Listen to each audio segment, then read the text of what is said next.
Bonjour à tous et bienvenue dans cette nouvelle vidéo de la chaîne Valo Painting Studio. Aujourd'hui, nous allons apprendre à peindre les ghouls de la bande Le Sombre Guet pour le jeu Warhammer Underworlds. Ce tutoriel peut tout aussi bien être utilisé pour apprendre à peindre les ghouls pour les armées Legends of Nagash ou Flesh Eater Courts pour le jeu Warhammer Age of Sigmar. Le schéma de couleur pour cette figurine est inspiré de la couverture du livre Ghoul Slayer aux éditions Black Library. Vous trouverez ici l'ensemble des peintures que j'ai utilisées pour ce tutoriel. La majeure partie des couleurs utilisées ici sont issues des gammes Citadel et Valero ou Prince Auguste distribuées en France.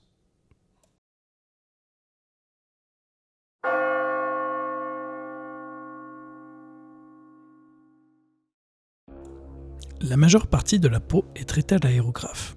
Je commence donc avec un mélange de Ultuan Grey, Sotek Green et Dunstone dans les proportions 2, 1 et 4 que je répartis sur l'ensemble de la figurine. Veuillez noter que je suis ici parti d'une sous-couche grise. Je passe ensuite mon premier éclaircissement contenant un peu plus d'Ultuan Grey à l'aérographe avec un angle de 45 degrés. Ceci permet de ne laisser le mélange précédent que dans les endroits les plus sombres de la figurine. J'applique cet éclairci aussi directement au niveau du visage afin de le mettre en valeur. Je passe ensuite au second éclaircissement à l'Ultuan Grey pur, toujours à l'aérographe mais cette fois-ci avec un angle de 60 degrés. Ainsi nous appliquons une lumière beaucoup plus zénithale sur la figurine. Encore une fois, j'applique cet éclaircissement directement sur le visage. Maintenant que cette couche de base est bien posée, on peut procéder directement à l'ombrage. Pour ce faire, j'ai appliqué un mélange de Coelia Green Shade et de Medium sur l'ensemble de la figurine. Cette étape est importante car elle permet de faire ressortir tous les détails de la figurine.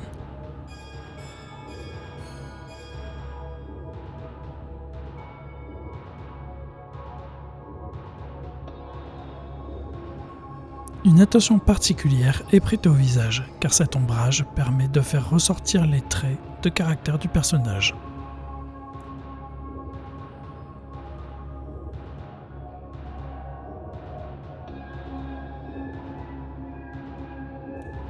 Une fois le lavis sec, nous pouvons reprendre nos éclaircissements, en commençant par appliquer l'Ultuan Grey, toujours avec l'angle de 60 degrés sur les parties les plus hautes de la figurine.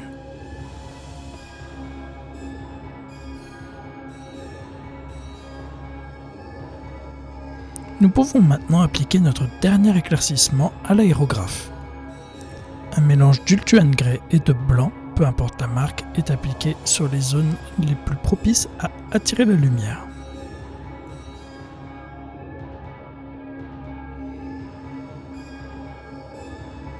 Afin de faire ressortir les plus petits détails de la peau tels que les cicatrices, nous pouvons appliquer directement dessus du Coelia Green Shade.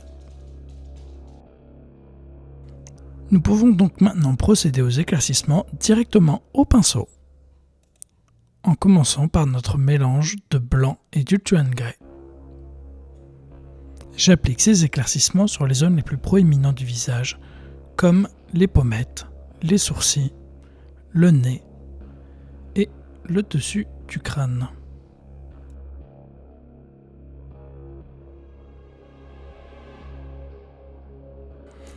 Enfin, nous pouvons passer un dernier éclaircissement avec du blanc pur sur les mêmes zones mais en réduisant la largeur de ces dernières.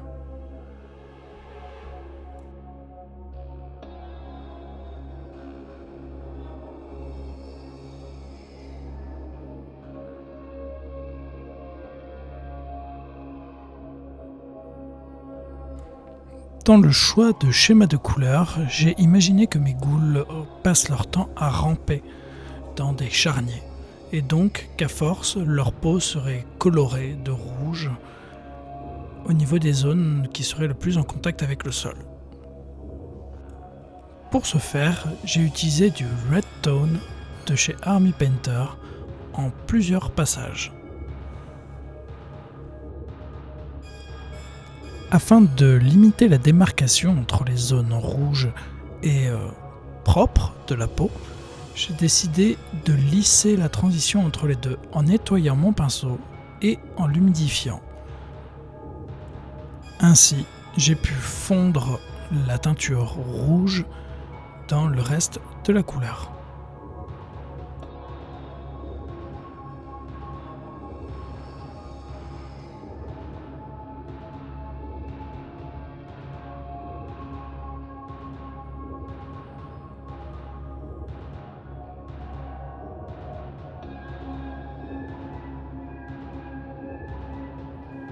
J'ai décidé d'appliquer cette couleur aussi autour de la bouche, en imaginant que la peau se colorait à force de dévorer leur victime. Enfin, j'ai appliqué cette couleur aussi au niveau des yeux afin de donner un air enragé à ses goûts. Plus tard, dans la peinture de cette figurine, j'ai réalisé qu'il était intéressant d'appliquer cette couleur aussi à la limite de la crête qui était sur le dos. En effet, ceci permet d'adoucir la transition entre la crête rouge, que vous verrez plus tard, et la peau qui est tout de même assez claire. Voici donc la peau de la figurine peinte. Nous allons maintenant pouvoir procéder à la peinture du reste de la figurine.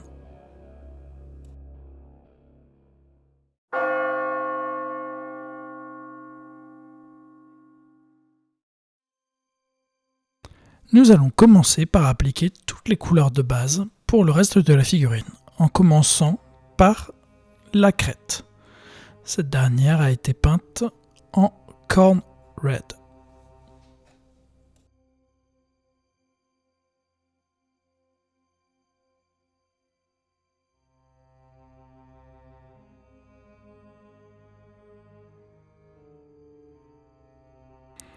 J'ai utilisé la même couleur pour peindre l'extrémité des autres poils, à savoir le pagne et la barbe.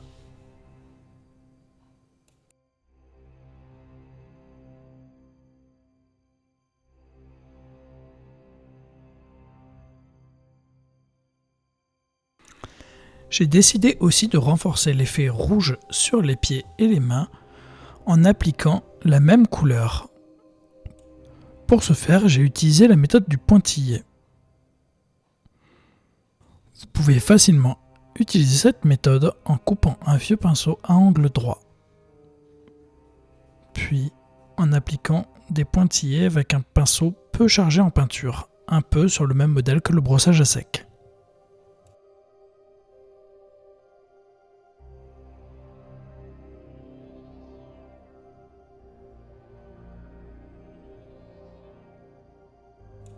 J'ai ensuite appliqué du noir pur directement à la base du pagne et des cheveux, sans me soucier du raccord avec la partie rouge.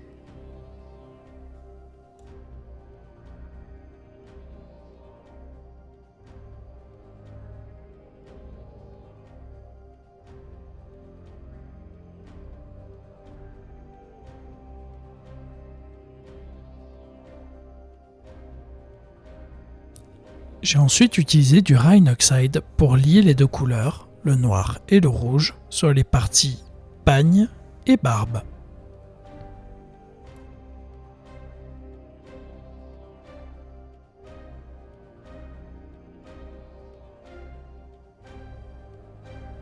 J'ai ensuite appliqué du Rhinoxide sur toutes les parties métalliques. En effet, celle-ci étant destinée à être rouillée, c'est la base que j'utilise.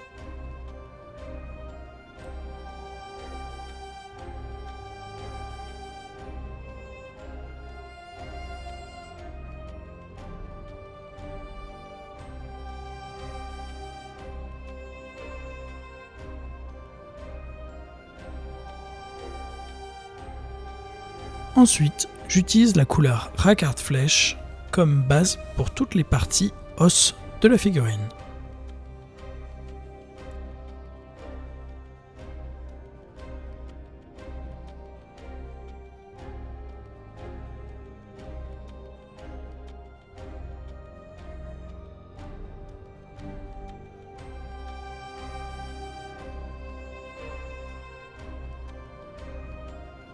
Enfin, pour toutes les parties bandage et cordage, j'utilise la couleur kaki de Vallejo comme couleur de base.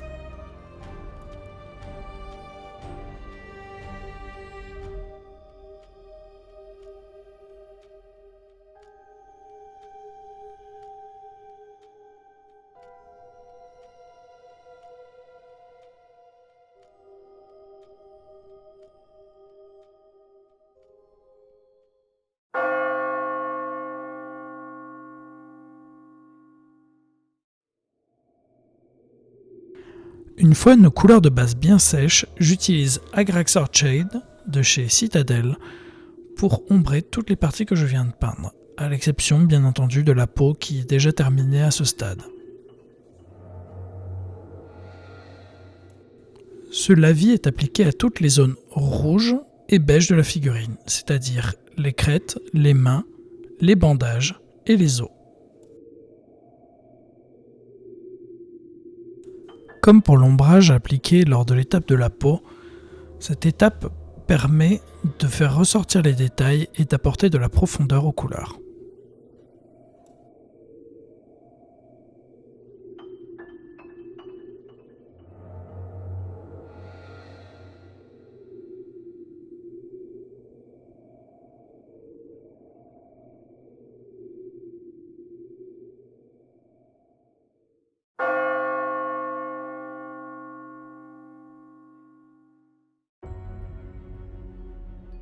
Nous allons maintenant peindre le métal rouillé.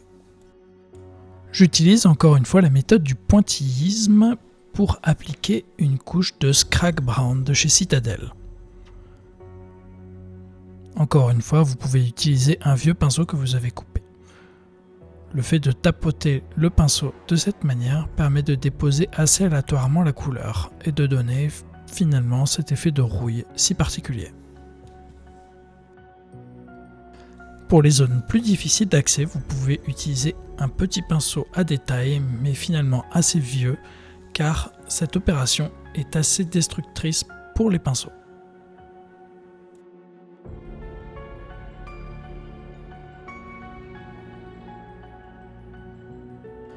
J'ai ensuite décidé de passer une couche beaucoup plus légère de Troll Slayer Orange avec la même méthode.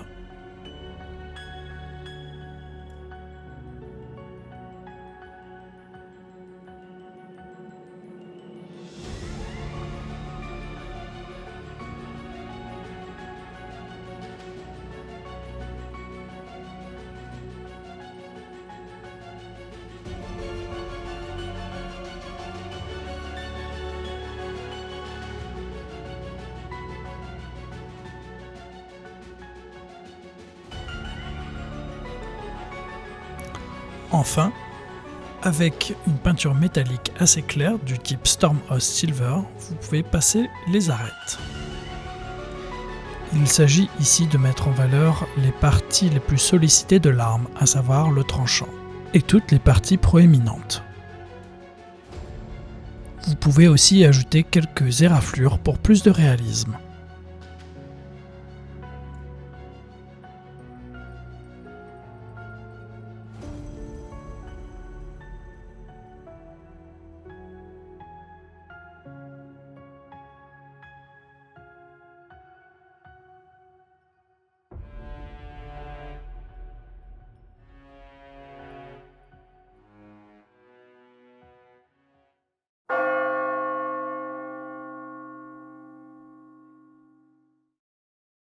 Nous allons maintenant procéder aux premiers éclaircissements sur toutes les parties poils de la figurine. Pour ce faire, nous allons réutiliser la couleur de base qui était le Corn Red et l'appliquer sur les extrémités. Pour plus de précision, vous pouvez utiliser le côté du pinceau. Ceci permet de ne toucher que les parties les plus surélevées de la figurine.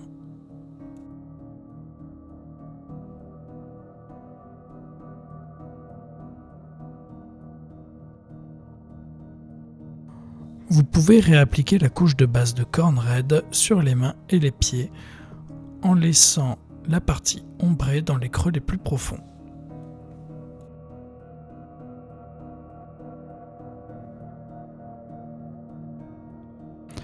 Nous pouvons maintenant appliquer un deuxième éclaircissement avec du Wasdaka Red en réduisant la zone appliquée.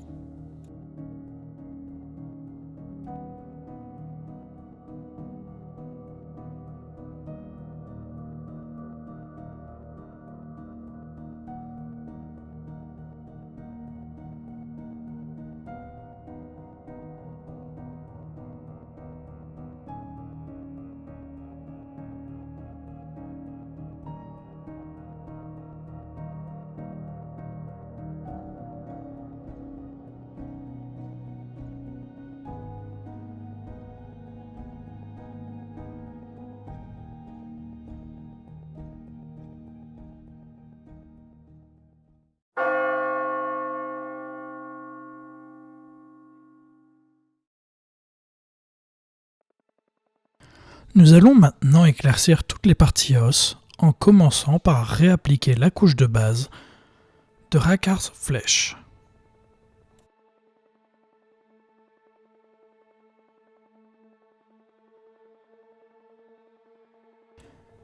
L'idée est encore une fois de laisser les parties ombrées seulement dans les creux les plus profonds.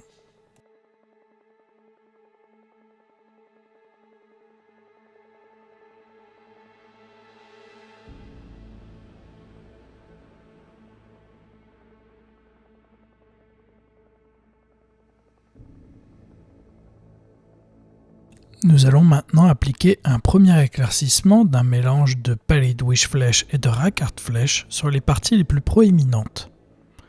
Pour les grandes surfaces, vous pouvez utiliser la technique du pointillé. Cette technique permet d'éviter d'avoir un rendu trop lisse sur les surfaces étendues.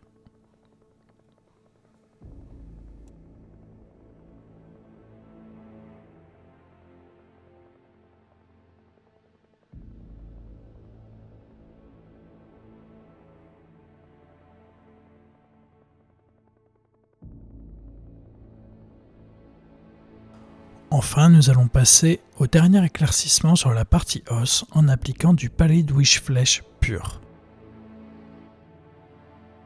Encore une fois, sur les surfaces plus grandes, vous pouvez appliquer cet éclaircissement par pointillé.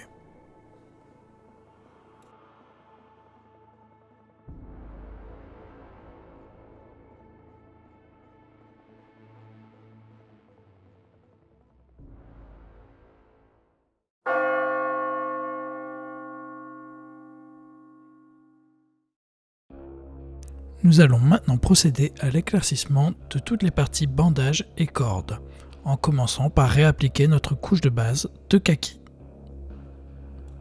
L'idée est encore une fois de ne laisser les parties ombrées que dans les creux les plus profonds.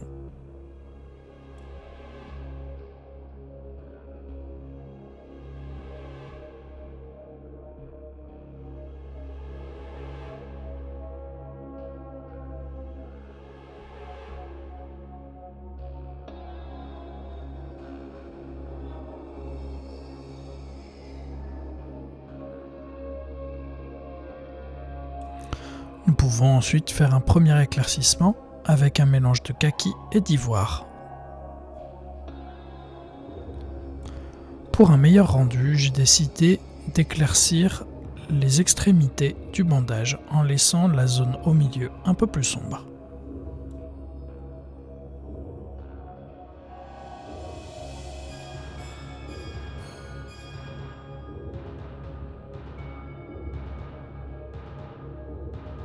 Enfin, nous allons passer un dernier éclaircissement d'ivoire pur.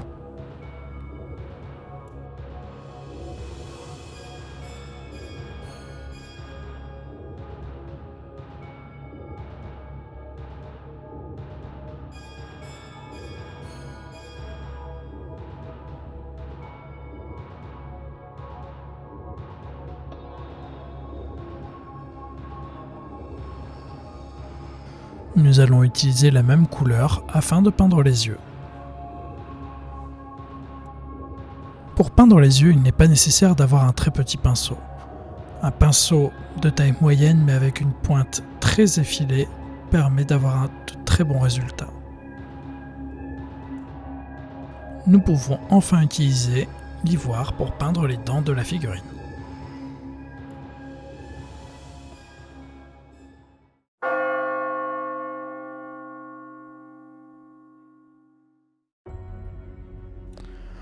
peindre le socle, nous allons utiliser une couche de base de Mechanicus Standard Grey que nous allons appliquer en plusieurs couches fines afin de bien couvrir l'ensemble du socle.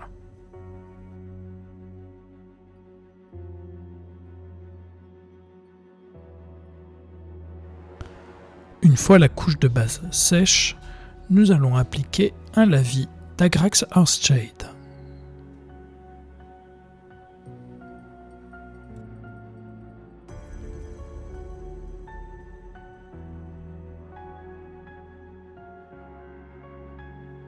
Une fois le lavis sec, nous allons appliquer du Dunstone par brossage à sec sur l'ensemble du socle. Cette méthode permet de faire ressortir les détails.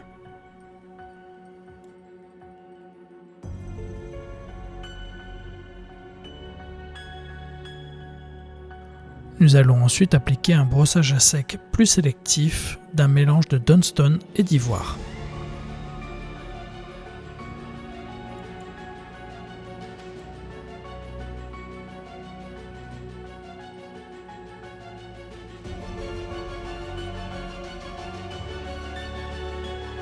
Enfin, nous allons peindre tous les ossements du socle sur le même modèle que les ossements de la figurine.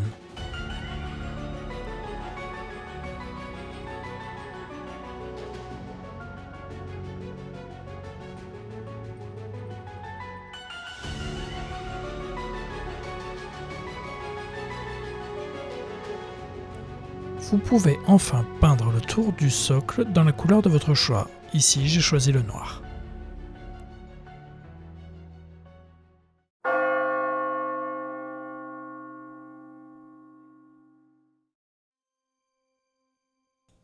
Pour créer mon effet de sang qui coule, j'ai commencé par coller des fils de pêche aux endroits où je souhaitais voir des gouttes tomber.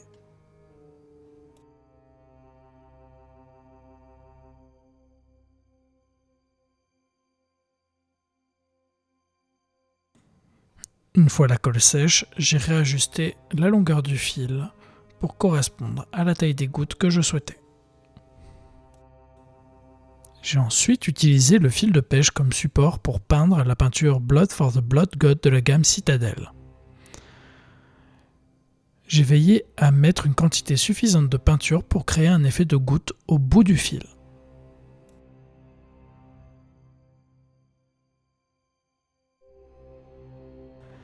J'ai aussi utilisé cette peinture pour repasser le tranchant de l'arme.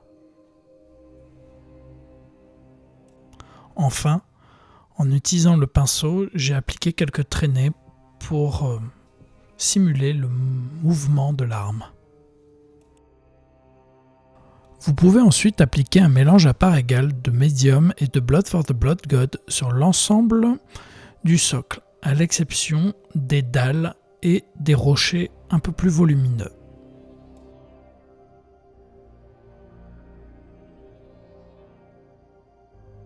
Vous pouvez ensuite faire quelques traces de sang sur ces rochers et ces dalles.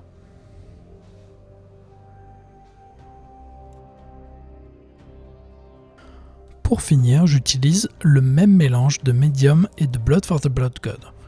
J'utilise un pinceau assez raide et un cure-dent afin d'envoyer quelques éclaboussures de sang.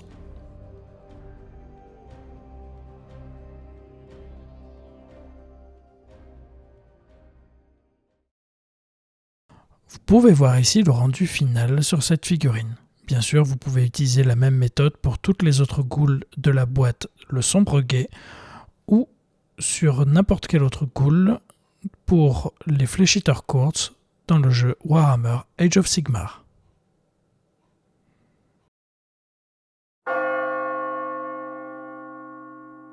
Merci d'avoir regardé cette vidéo. Si elle vous a plu, n'hésitez pas à la liker et à vous abonner à la chaîne. À très bientôt.